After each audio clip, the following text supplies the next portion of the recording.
Hey folks, Dr. Pete Hillgardner here again from Leesburg, Virginia, and I want to talk about one of my favorite topics today, and that is structure. One of the 7 essential dynamics to real health that I talk about in my book is structure, and as a chiropractor I'm a little bit partial toward this one.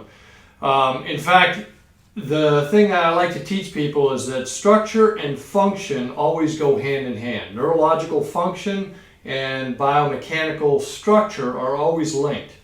So a lot of times people ask me, well, Doc, what is it that makes what you do so different? So I explain it this way. It's just like when I'm talking to the doctors out there in the field that ask the same question.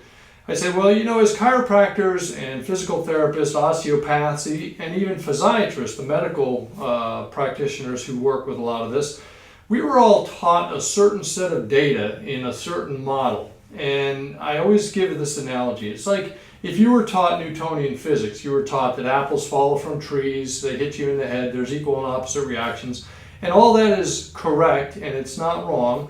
But in the context of quantum theory, that now becomes a smaller data set that's no longer really all that interesting. It's what we teach in Physics 101, but we're going to, in advanced physics, we're going to get more into quantum theory, and that goes on beyond. So as an analogy, I explained that what we were taught as chiropractors or PTs or osteopaths is correct, but it's incomplete. So let me finish up a little description here, and then I'll get into what I mean by that in terms of detail. So the reality is, what we want to understand is that the body works as a single synchronized functional unit. In past videos, I've talked about how it works as an ecosystem. We need to bring an ecosystem back into balance. But from a functional standpoint, it's a single synchronized functional unit. What I mean by that is if you injure one area of your body, the injury is not just there. The entire body has to go into a compensation relative to the damage done in order to solve a simple equation. I always call this the efficiency equation. Your eyes like to maintain a level horizon.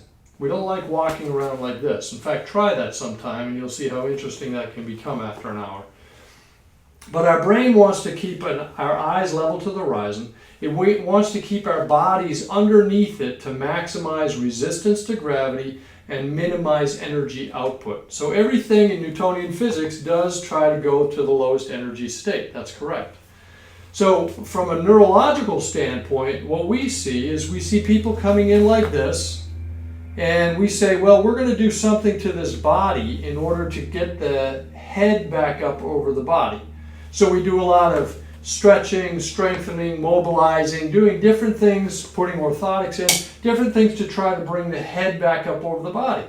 The problem is the brain is holding the body exactly where it wants to be based on your past set of traumas or compensations. So again, in reviewing the last set of videos, we are either going to adapt, meaning we're going to get bigger, faster, stronger, smarter relative to a stress in our life, or we're going to exceed that threshold of adaptation and we're going to compensate. So one compensation begets another compensation, begets another compensation, and each time I compensate, I lose adaptability. That's what leads people to a lot of the biomechanical or neuromusculoskeletal type of issues that bring them to a chiropractor, an osteopath, or a physical therapist. But what we're taught is, again, it's incomplete. So if you understand that the body is a single synchronized functional unit, it's also a stimulus response mechanism. It's always responding to some sort of stimulus, which is going to make it either adapt or compensate. The body never does anything wrong. It always does the exact right thing relative to the environment it finds itself in order to at least survive. Okay? And as I mentioned, the brain's always trying to run this, what I call the efficiency equation. Eyes level, body underneath it, maximum resistance to gravity, minimal energy output. Okay? So what brings people into my office most often is pain, physical pain. Now, I'm not a pain doctor, but that's the thing that brings most people in. I'm more a functional neurophysiologist. I'm a function guy, okay?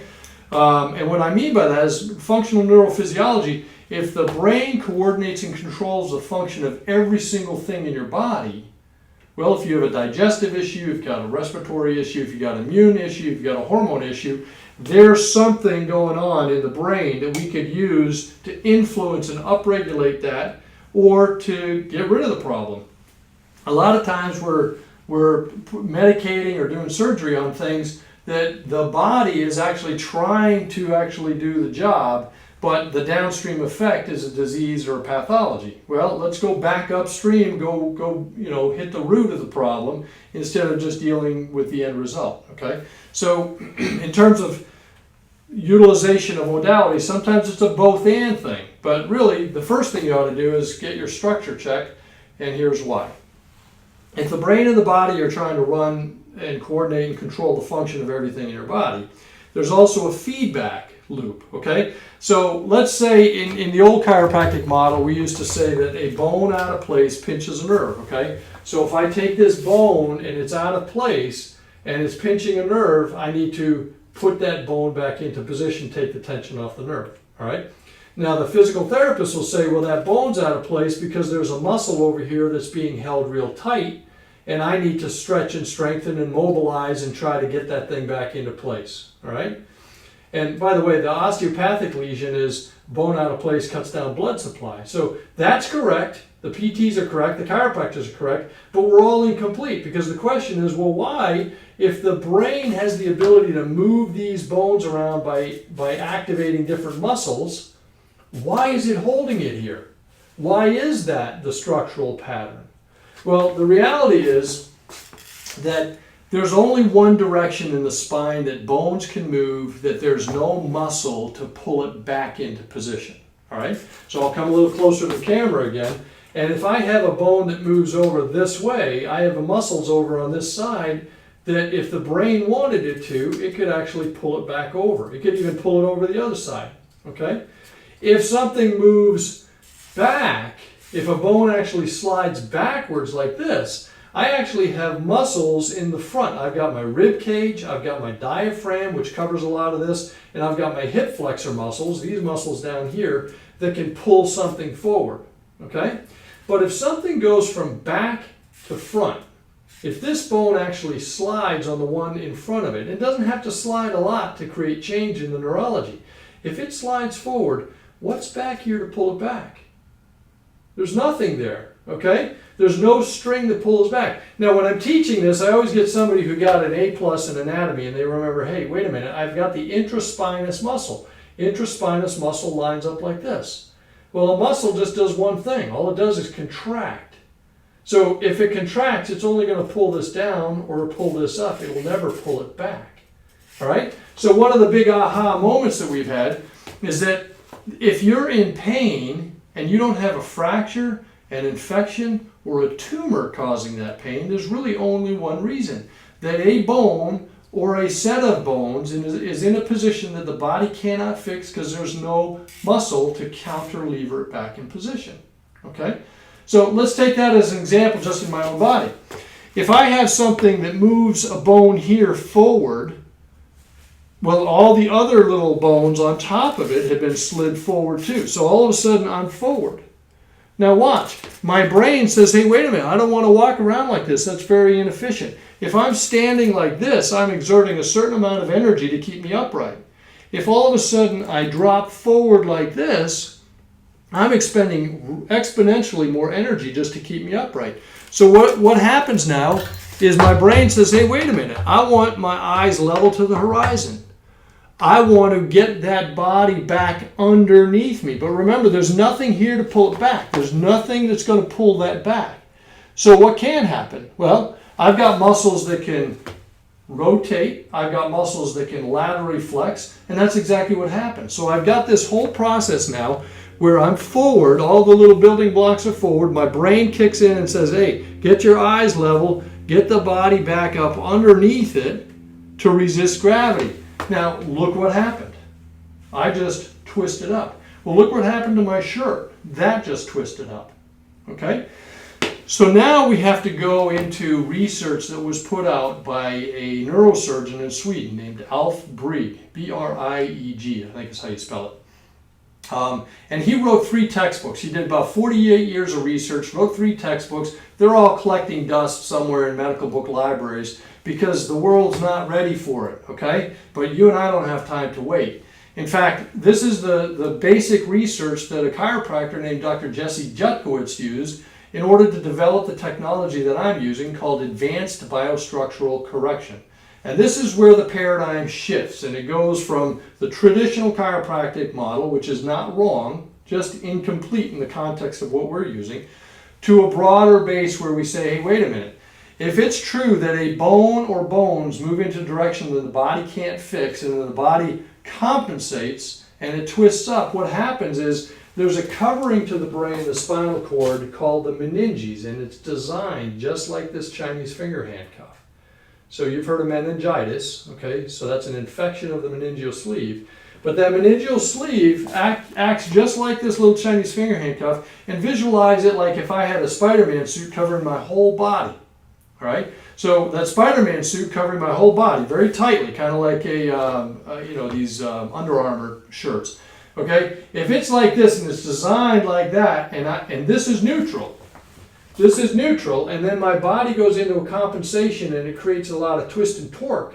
Look what's happening to the flow of energy that would be going through there to now.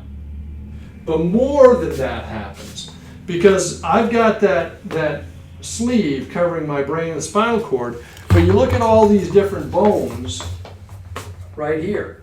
And what's happening is that sleeve is covering the spinal cord right here, and it runs through this bony canal. You can kind of see there's a bony canal that it all runs through, okay? You can kind of see the spinal cord in there, if you see that, okay?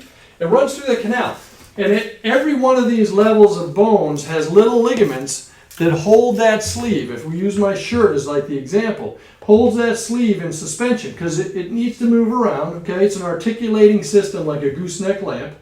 It has to have a certain range of motion, but that sleeve has to kind of keep that spinal cord in the center of it, all right? So it's got these little ligaments. They're called denticulate ligaments. We call them dentate ligaments, all right? And every level has somewhere between 6 and 12 of them, and they hold it in suspension. Well, watch what happens if a bone goes into position, knocks me forward, okay? There's nothing there to correct it. Now my brain, I've got these little ligaments here, my brain activates and says the whole body, get involved from my pinky toe all the way to my pinky hand on my pinky on the right hand. And it'll say, compensate. And you see how I've got more tension on this ligament here than I do here? Well, what happens if I activate and irritate human tissue? I get inflammation. Once I get inflammation, I get scar tissue, and scar tissue does 2 things for the rest of your life. Just that one level of compensation, that layer of scar tissue is just going to get thicker and thicker and thicker and contract. And that's what scar tissue does. It gets thicker and it contracts over time. That's how we get wrinkles, okay? That's actually fibrosis. That's scar tissue because we kind of do these little micro irritations when we laugh or cry or whatever, okay? If you're always frowning, you're going to get that, all right? So we get these little scar tissue buildup in there, and over time it gets thicker and thicker and thicker and pulls that thing deeper. Same thing is happening inside that spinal canal along the meningeal sleeve. It's getting thicker and thicker and thicker. That's one layer of compensation. But remember I said if you compensate, you've just lost the ability to adapt. It's going to take a smaller thing to knock you out. And this is what happens. We go from here at the age of 20 to 30 to 40, and then by 80 we're crawling around like this, and we're saying, well, that's normal. By the way, what you see along with that is a lot of degeneration that occurs in the spine. You got disc degeneration, you got bone spurs and degeneration there, spinal stenosis, that you're going to call it that. All that inflammation, all that degeneration is really inflammation of bone. Okay? So what we're going to do is we're going to get in and we're going to start to actually look at what's happening in terms of twist, torque, and tension at the foundation of that mechanical system. So as I teach the docs that I work with, look, if we're not addressing the foundation along the meningeal sleeve and releasing the tension that's built up there, it's like releasing a tension spring, I'll never be able to find the right areas of the spine or the rest of the body to adjust. In fact, every time somebody comes in here, we go through this protocol where we release the meninges and we adjust the areas of the body, head to toe. We're working head to toe every single time, that are associated with that level of compensation. So I'm never actually making the adjustment. I'm making a correction to what the body can't correct.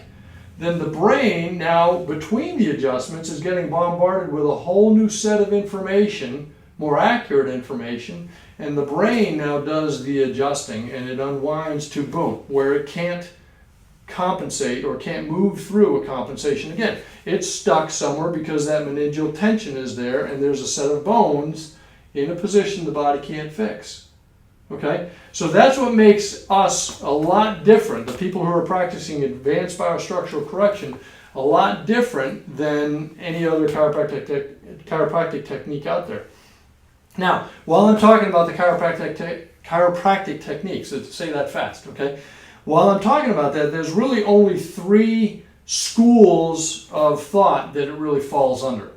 One is what I call the functional model, okay? The functional model says, well, I've got a joint restriction, I'm going to do something to break the restriction. I can't move my wrist, I'm going to do something to adjust what's not allowing it to move, okay? That's a functional model. A lot of people practicing sports medicine are using that. There's the postural model, and there's a number of different techniques out there that we'll look at. There's an ideal mathematical model of the spine as it should relate to gravity. And it should have a 90-degree arc in the neck, and it should have a 70-degree arc in the lumbar spine, the low back, and all this mathematical modeling. Well, okay, did your body read the textbook? Probably not. And we're not trying to force it back into a mathematical model. By the way, they're also saying you have to do a lot of stuff to the ligaments and the muscles. And it's not wrong, nor is it not effective, but it's effective as long as you do it. But it's still creating another compensation, all right? A lot of people will also do things to the feet. They'll put orthotics into the feet, and they have a body like this. They do something down in the feet. It pops the body up, and they say, hey, see, I fixed it. Well, did you fix why the foot's collapsed down over there? No. What you did is you said it's collapsed down, and I'm going to put something in there, bring it back up, and affect the body. And yes, it helps, but it's a compensation. You've just added another rock to the backpack rather than taking them out. Okay? And then there's a third model, which is called the tonal model, and that's using a lot of reflexes. And again, all of these models of chiropractic have helped. That's why chiropractic is still around. But what's the unifier between all those 3 techniques? The only one that I've been able to find is advanced biostructural correction, because what I can do is I can test the tonal model, the functional model, and the postural model. We can see posture change over time. In fact, every time I have a new patient come in, we do a before and after picture, and you'll see them go from here to here. And the command is always breathe in, breathe out, let your body go. So breathe in, breathe out, let your body go before, and they're like this. They collapse down because that's showing where the tension is on the meninges and where the bones are out of position, okay? So they're not optimally resisting gravity. We go through the whole protocol. We have them breathe in, breathe out, let your body go. And I say, no, let your body go. And they go, I am. Well, they're up, okay? And it's, again, the difference between here and here. And on our website, we'll throw some pictures up there so you can look at it. But that happens every single time. And if it's not happening, I need to do something different. I need to actually get in and dig a little deeper, all right? But remember I said that it's also a process of unwinding. You're going to go through this process of what led you here. So the adjustment is not what I do. The adjustment is what your brain does with the corrections and the information from those corrections that I just did. And so the time between the visits is where the adjustment is. Okay, it's functional neurology. And then it's going to take some time, it's going to take some frequency, and you're going to get better like this. You're going to feel better, boom. All of a sudden you're going to go revisit something that you had before, either a compensation or another trauma. So I tell people it's almost like doing an archaeological dig. You're going to kind of feel good. As long as things are up and back like this, you're feeling pretty good, then boom. Things have to go forward, and you have to go through another one of those compensations or traumas. That's not always fun. And healing goes like this. Okay? It's not a straight line up. And that's what people expect. And they don't get that, and then they get frustrated. But you know what? You go to any other practitioner that's creating all these compensations, and here was my story, all right? Low back problem, go in, I get adjusted. Hey, doc, you did such a great job to my low back. Now my neck can't move. Can you fix that? Sure, crack, crack, crack, fix my neck, and I go live my life, and all of a sudden, hey, my left knee is really bothering me. Can you do something about that? Sure, we do that, blah, blah, blah. And then all of a sudden, I end up in orthotics. I'm all kind of, and I have to go to the chiropractor just to stay functional. Well, here was my low back at the age of 24 on x-ray. That's what it looked like. With disc degeneration like this, that's a disc bulge, okay? But it was sticking out both sides and lost bowel bladder control because all the neurology comes from that area. This is down at L5 in the low back, okay? I also had all sorts of shooting pain down my legs, all right? Now, that's disc degeneration. I had 4 surgeons tell me, hey, you need to have that thing cut. They all had different approaches. They couldn't agree. I said, forget it. I went to a chiropractor, did a bunch of PT. A year and a half later, I was in the Marine Corps. And that was a real smart thing to do with an already damaged back. But I had fun, and I damaged my body even more. Long story short, that was me at 24, and this is what my spine looks like at 52. Okay? Now, people say you can't go from a state of degeneration to regeneration. Well, if you look at my other videos, I've already explained how you can. And we see this very, very frequently with the patients who follow through on the protocols we tell them to do. More importantly, what we see is we see people who say, you know what, doc, I have given up gardening, I've given up running, I've given up playing soccer or refereeing soccer or things like that. And within 18, 24, sometimes 36 months, we've got those people. Now remember, they're getting older, and we always say, well, as you get older, you're going to get worse and more decrepit, okay? Especially if you got arthritis, you're just going to get worse, okay? And all of a sudden, they've gotten older, but 2 or 3 years later, 4 years later, they're actually back doing the things they want to do. That was my story. I couldn't lift more than about 40 pounds. My wife will tell you there was times there that I couldn't lift more than about 20 pounds, and I was working on people, and I was worse off than they were before I started getting advanced biostructural correction applied to my own body. Okay, now I can get out and I can row again, I can deadlift, I can do pretty much anything that I want to do, and my life is completely radically changed. But if somebody wants to adjust me and they don't do what I do, knowing what I know, they don't touch me. Okay, that's been my experience, and I've studied and practiced a number of different technologies out there. So again, it's the only thing that I've found that's unified the tonal, the functional, and the postural model of chiropractic. And we can test it, we can watch it happen and watch it change instantly without a lot of stretching and strengthening. And it doesn't mean you're not going to have to go out and stretch and strengthen and stay fit, okay? But we want to work from the top down and the inside out rather than outside in, bottom up, creating new compensations. All right, so hopefully that gives you a quick down and dirty on what I'm talking about in terms of structure. And again, it's a description very quickly of the foundation upon which our whole functional neurophysiological model is built. And it's one of the key elements to the 7 essential dynamics to real health: genetics, structure, nutrition, exercise, rest, attitude, and energetics. So in other little videos, I talk about those in more detail. But anyway, I hope you found this one interesting. Share this with your friends. It's a paradigm shift for the profession. As in every paradigm, the first thing that happens is it's ignored, and it was ignored for quite a while. Then it becomes vehemently and sometimes violently attacked, and usually after a generation or two, people say, hey, well, that's common knowledge. We know that, all right? So that's what happens with every paradigm. It's a different story. If you've had chiropractic experience before, this is a different experience. If you're brand new to chiropractic, go look and check out some of the other YouTubes and techniques out there. Get more educated on it. We'd be happy to teach you more about this. Anyway, it's fun. It's exciting because we can actually finally fix people's bodies. And you can check out all the testimonials and talk to some of our patients about some of the sort of miracles that they've experienced. But structure and function always go hand in hand. As we improve the function of your body, primarily how it relates to gravity, we start taking tension and torque and twist off of the neurological elements, and things just work better. All right, so I hope you enjoyed it. I'll see you next time. Thanks.